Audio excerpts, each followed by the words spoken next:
আপনাকে যদি এইরকম এতগুলো স্টুডেন্টের র্যান্ডম ডেট অফ বার্থ লিখতে বলা হয় এবং অবশ্যই এমনভাবে ডেট অফ বার্থগুলো লিখবেন যেন কেউ দেখে সন্দেহ না করে যে এগুলো র্যান্ডমলি লেখা।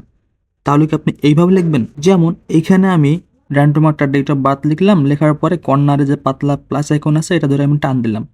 যার ফলে প্রত্যেকটা নামের পাশে আমার ডেট অফ বার্থ বসলো, কিন্তু শুধুমাত্র একদিন করে মানে পার্থক্য হয়েছে প্রত্যেকটা ডেট অফ বার্থের মধ্যে।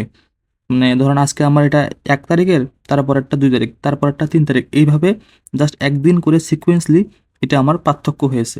কিন্তু এভাবে যদি আমি রাখি তাহলে যে কেউ সন্দেহ করবে যে এটা আমার র্যান্ডম ডেট অফ বার্থ।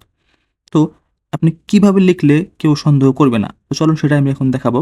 শুরুতে আপনি ইকুয়াল প্রেস করে র্যান্ড বিটুইন ফাংশনটা কল করবেন। কল করার পরে দেখেন আমার সিনট্যাক্স এসে যাচ্ছে হচ্ছে বটম, মানে সর্বনিম্ন ডেট অফ বার্থ কি বসাবেন। তো ডেট বসানোর জন্য আমরা এখানে ডেট ফাংশন কল করব। তো আমি ডেট ফাংশন কল করলাম। দেন এখন এখানে ডেট ফাংশনের সিনট্যাক্সে সে যাচ্ছে হচ্ছে ইয়ার, মানে কত ইয়ার সে এখানে দেখাবে। তো আমার সর্বনিম্ন আমি চাচ্ছি হচ্ছে ২০০০, কমা দিলাম। তারপরে সে যাচ্ছে হচ্ছে মান্থ। আমার সর্বনিম্ন মান্থ আমি দেখাবো হচ্ছে ১ এবং তারপরের ডে আমি দেখাবো ১। ওকে, ব্র্যাকেট ক্লোজ। এখন সে দেখাচ্ছে আমার এখানে টপ, মানে সর্বোচ্চ কত সে দেখাবে, মানে সর্বোচ্চ কত আমি দেখাতে চাই।